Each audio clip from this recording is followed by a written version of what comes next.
I'm going to run an experiment. I've never done this before, but I have a lot of debates on Facebook and discussions, and I realize that I end up talking about them to other people, like my mom or my friends. It's very interesting.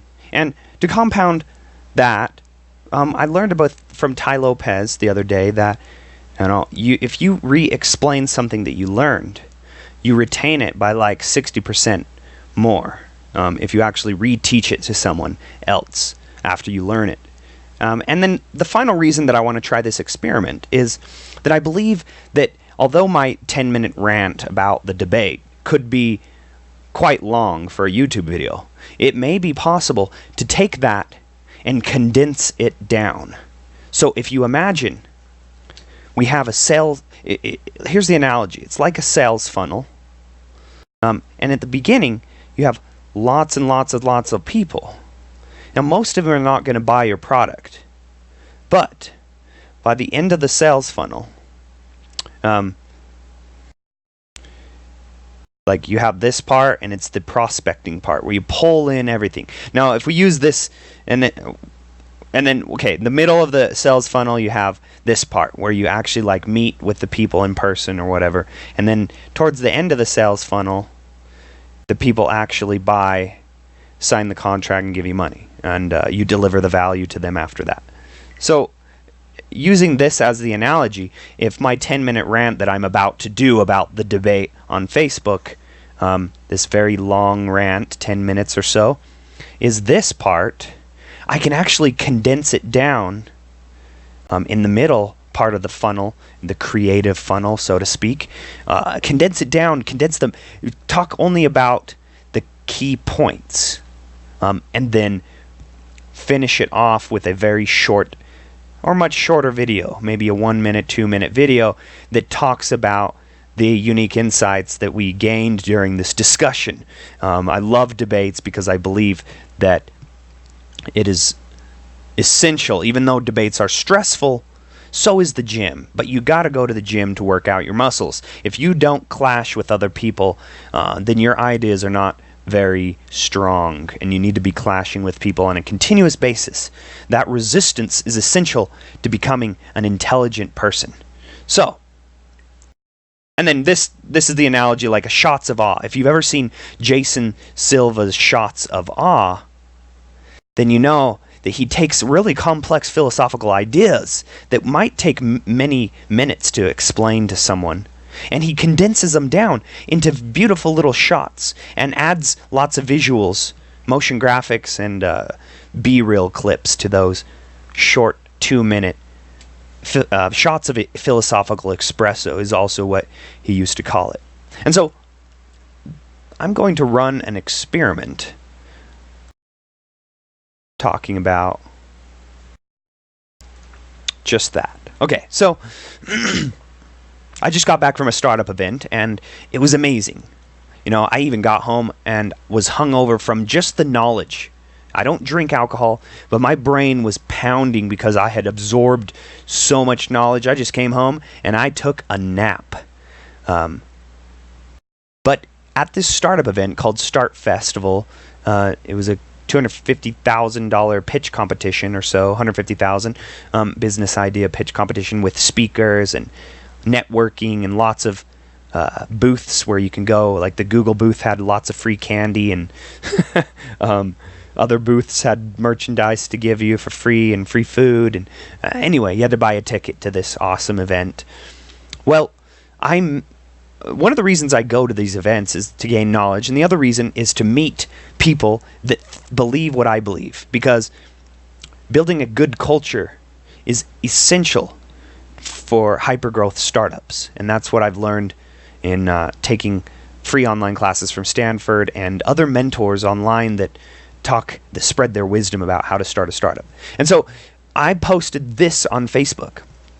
I spent 2 years searching for someone exactly like me, and this week I found him at a startup event. I knew it was possible, finding people who believe what I believe is just a numbers game. It is literally the 1% of the 1% of the 1%, or about 1 in a million people. That means there are only probably 300 of these people in the United States in total. Luckily, I only need a few to completely shatter the world. Now, the person I met, he just so happens to be a mathematician and a libertarian with a passion for highly efficient, decentralized systems.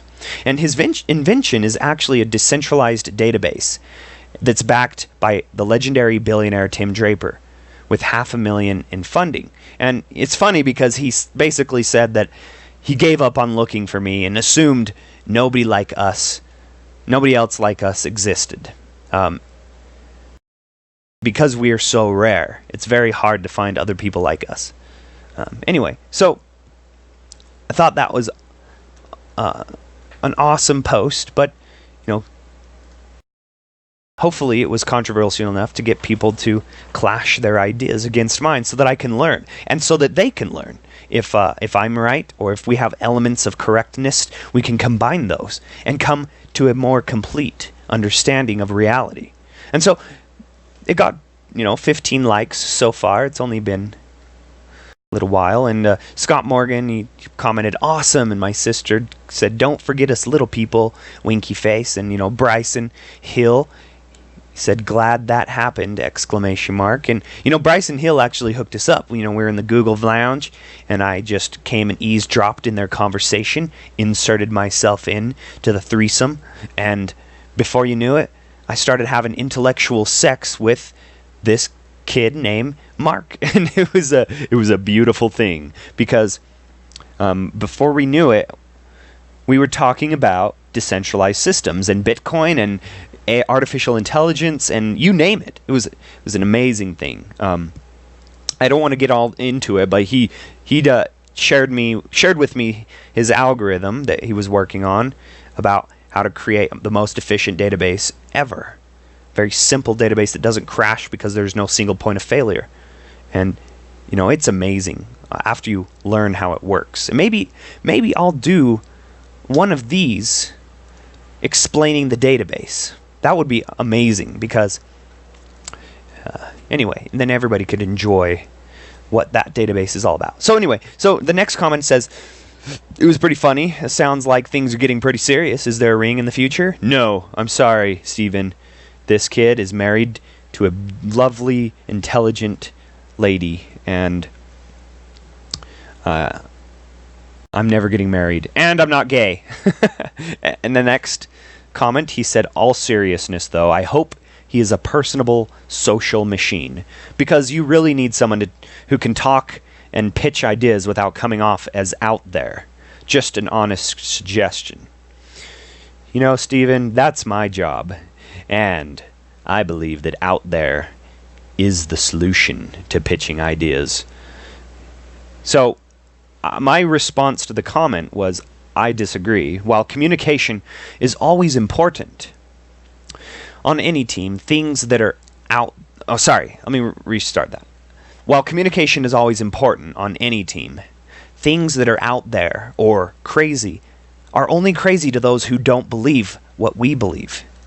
To paraphrase Simon Sinek in Start With Why, and I'll link that in this YouTube video. There's an amazing video that everybody should watch, and it's called How Great Leaders Inspire, and they start with why. That's how they do it. Everyone should watch that. Anyway, Simon says, and to paraphrase him, we only want to do business with people who believe what we believe, and we only want to hire people who believe what we believe, and we only want investors who believe what we believe. You don't want dumb money, okay? Money is dime a dozen. You can go out and get a bunch of angel investors, but if they don't believe what you believe, they're going to drag your company down in the long run. They have leverage. So my final paragraph was, replacing the US dollar with a digital currency was very much out there. But that's how PayPal started. If you didn't want to replace the US dollar with digital currency, they wouldn't even consider hiring you. And as Peter Thiel says in his book 0 to 1, he described PayPal as literally a cult. And that's how hypergrowth startups are. They're cults. And the members of that anti-government libertarian cult have each gone on to start several other billion-dollar companies, becoming known as the PayPal Mafia. They're the only group that has ever done that. And this could be a separate video on the topic, but I argue that the unique insight, that the anti-government unique insight, was a very important one, because there's something about hating authority and disrupting the status quo that makes you an innovator. And when you start with those first principles, like Elon Musk and Peter Thiel did, you can go on to start a bunch of other innovative ideas. Whereas someone who starts a business idea that loves government, they're always going to be limited to the status quo. But I won't go into that. That's a whole new talk, a whole new debate, other debate on its own. Anyway, so Stephen replied by saying, communication and networking are key to any business model. Without the ability to articulate your worth to investors, there is nothing. People with this skill set, regardless of technical ability, are very successful and needed in every big business venture. I get what you're saying, though. And now, to address that specifically, I would disagree with him. Well, he's partially correct. Now, when he says that people that are really good at being personable to everyone, they're successful in every big business venture, he's absolutely right. Facebook, this behemoth, needs ambassadors to go into countries that are even socialist countries to try to spread the product. But in the early days of Facebook, it has to be a cult. With any startup, the early days, you're not trying to please everyone. You can tell everybody to fuck off. In fact, you should be alienating most people, because most people, in the end, they're just plain wrong. Only 1% of the people have 99% of the knowledge, like Tai Lopez shared in one of his beautiful speeches, knowledge imparting discussions. Anyway, so Tyler Smedley said, I think he means that your attitudes may alienate people who may otherwise agree with your ideas conceptually. And Stephen got confused, but I won't get into that. And so he said, oh, gotcha. Your comment is kind of what I'm getting at, but not quite. Now, I responded to that because, there's more to that. Our attitudes may alienate people who may agree with our ideas conceptually. The founder of Airbnb, the gold standard for building a great culture in the startup world, he spent 5 months interviewing thousands of candidates before he finally hired one employee. And he didn't hire the second employee for a year. Okay? That's an amazing filter.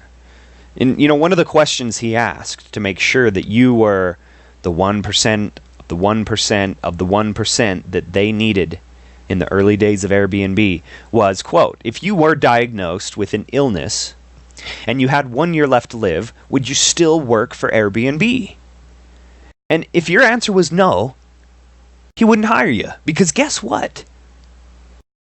You have to live and breathe Airbnb to work there, at least in the early days when the culture really mattered. Okay? And a lot of other, this is not just cherry picking. There are a lot of other case studies that show that is exactly the attitude it takes to win. And this contradicts Tyler's assertion that, our attitudes may alienate people.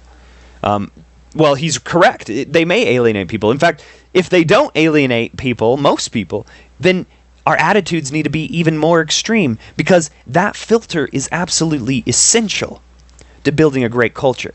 And so Airbnb is just one case study of how important it is to be that way, to filter out all of the others, because in the end, most people are just plain wrong, and you don't want them polluting your culture. And so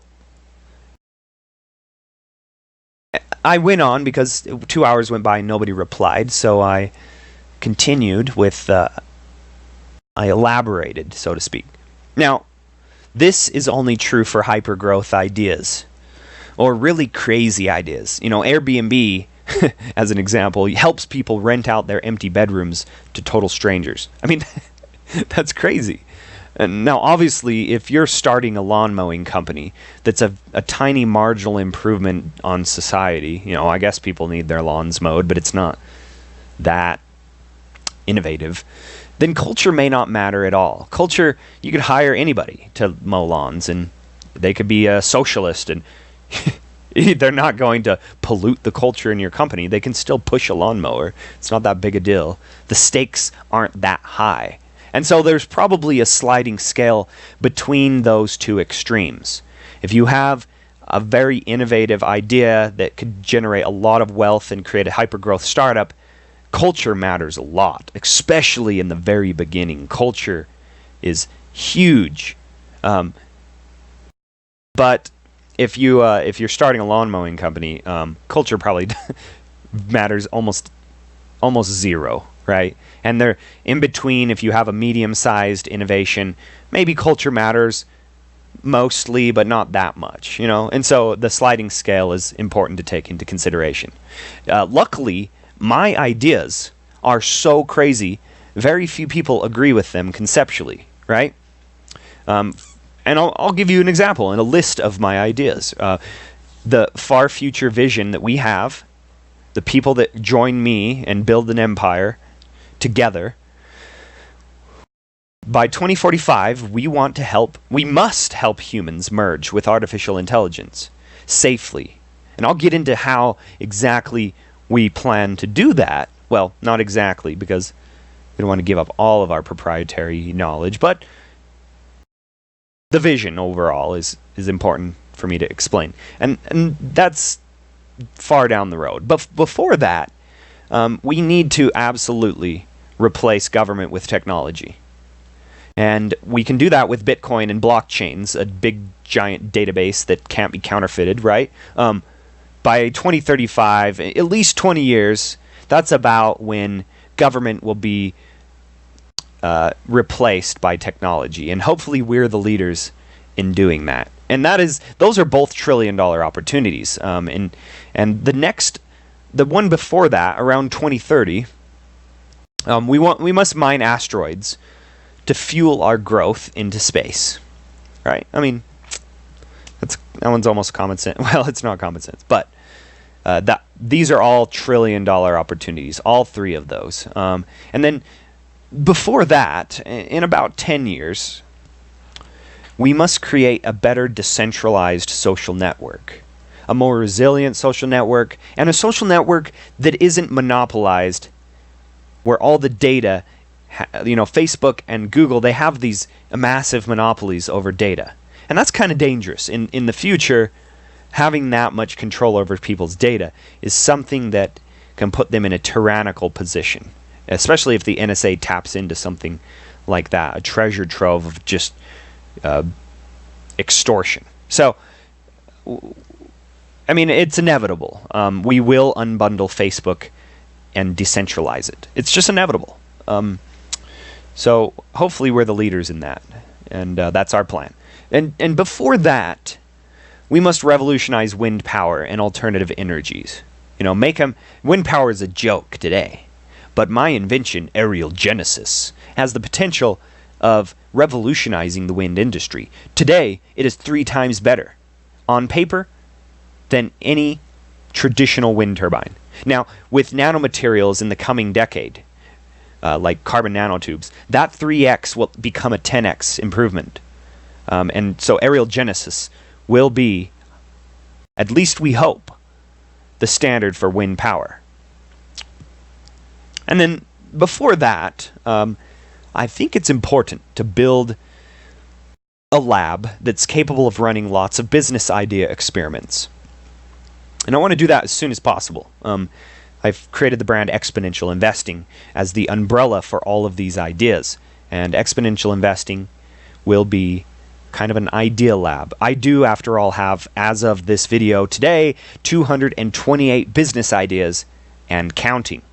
A lot of those business ideas can generate millions of dollars. And millions of dollars is what we will need to get aerial genesis off the ground, to build a decentralized social network, to fuel our growth into space and harvesting asteroids, to replace the government with blockchain technologies and apps that are built on top of the blockchain that replace the government services that we currently pay half of our income, or 1/3 of our income for the government and brick and mortar politicians to do for us, and ultimately to figure out how to merge humans with artificial intelligence in a safe manner so that we don't destroy ourselves. As Elon Musk would put it, artificial intelligence is our greatest existential threat. He compares it to a nuclear bomb. Anyway, and so building an idea lab where we're able to run lots of experiments is absolutely essential, because like the founder of Amazon says, he and I'm quoting him, he says, "Our success at Amazon is directly correlated with the number of experiments we run." And he basically says it's that simple. The more experiments you run, the higher your success rate. And if you run 100 experiments and just one of those succeeds, it can make you a millionaire or a billionaire. Right? Laura Corcoran of Shark Tank, she started 21 businesses before she finally started her real estate empire, a $100 million empire, on a $1,000 loan from her boyfriend. She had 21 failures before she had her first success. Those are just hypotheses. And before that, around 2016, in fact, I'm working on it as we speak, we must build a scalable sales funnel to sell all of our products, right? I mean, that's just the lifeblood of any company is sales. And I can't expect to be a business guy without a sales funnel. It's very important. And once you have that sales funnel in place, you can plug in lots of different products and pump out value to the, distribute it to the customer in the end. And so that brings us to the final one. In fact, the first one, because this is in reverse chronological order. We must create a YouTube video factory, a storytelling assembly line to inspire others and find people with the right cultural fit. This is absolutely essential. And it's no coincidence that it's number one. Because, as Simon Sinek would put it, you must start with why. At the conference, there was this lovely lady that spoke. She worked with Disney Imagineering. I can't remember her name, unfortunately. She talked about the power of storytelling and how that's what Disney is built around. And a lot of other companies that she's worked with, she brought the stuff that she learned from Disney to those companies and revolutionized their processes. By starting with a story, your customers connect with you more. They connect with that why. And by starting with stories and telling the story, your employees will remain more engaged. Your churn will be lower. It's easier. It's less costly to retain customers than it is to get new customers. And by telling stories, your customers will go on this journey with you. It's exactly what Simon Sinek talks about in Start With Why. And so we must create a YouTube video factory. A YouTube video factory. A storytelling assembly line to inspire others and find people with the right cultural fit. That is what I'm working on right now. And I'm very close to finishing it. In fact, I'm going to touch on it. I may do a separate video just about it. But it reminds me of a funnel. Today I learned that when I create a video, a video similar to this, it's usually long and rambly, kind of like this. Too long for most people to retain their engagement. But after I watch the video over, I pull out my keyboard and I start typing a summary of what I'm saying. So I'm listening to myself talk the original video, and then I type a summary. And then I refilm the video, and it becomes shorter because I've summarized it and I'm talking about it again. And then I do it again, right? So then I listen to this one, the second iteration, and then I condense it even further to where now it's like 2 minutes long. It's scripted perfectly. I add big words that replace entire sentences, more descriptive words, more articulate additions to that. And this is the third iteration, and it may take more than 1, 2, 3 iterations, but it's a recursive loop. That is the creative process.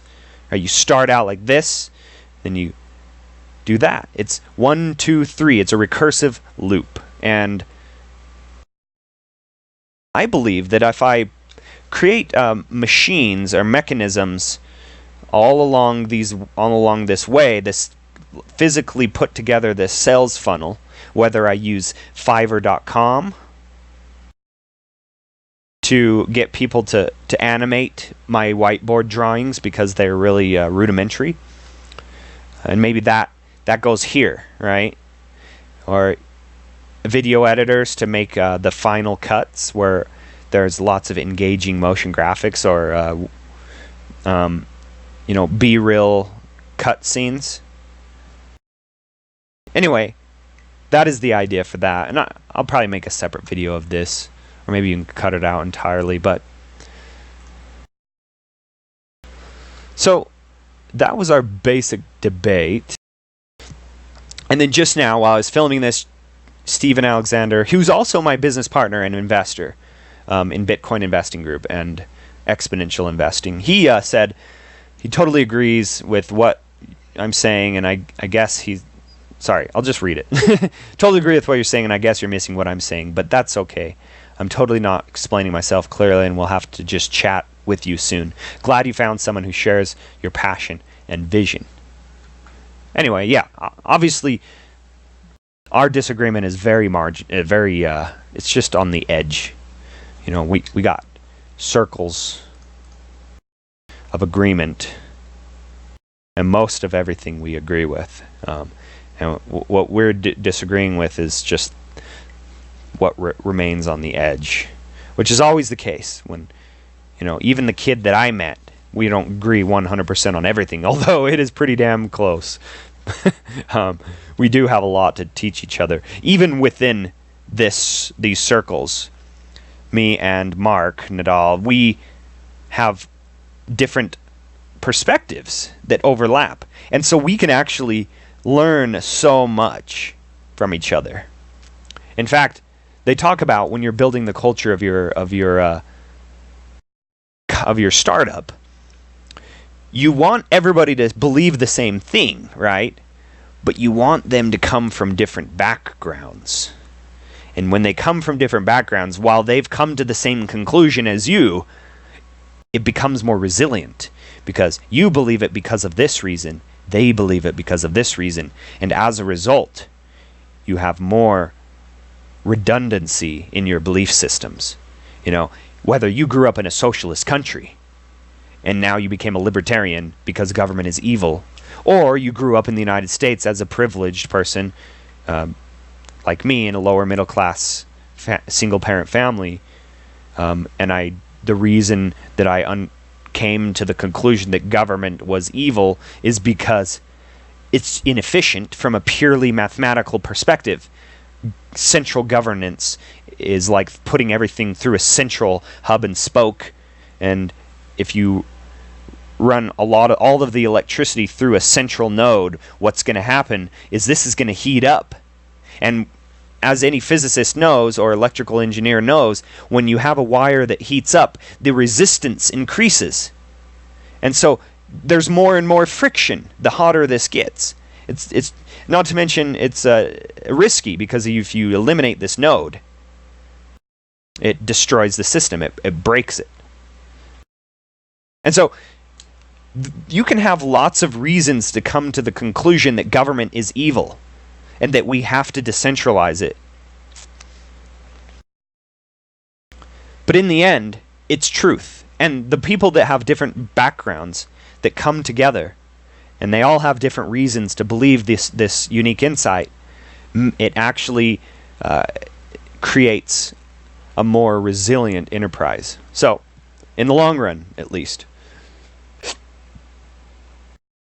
Anyway, thanks for listening to my rants, and I hope this experiment goes well, because it could turn out to be a very awesome YouTube series, because I do a lot of debates at least once a week, and once a week times 50 weeks in a year or whatever, or 52, and that's a lot of material that I could be pumping out and telling stories about. Anyway, thanks.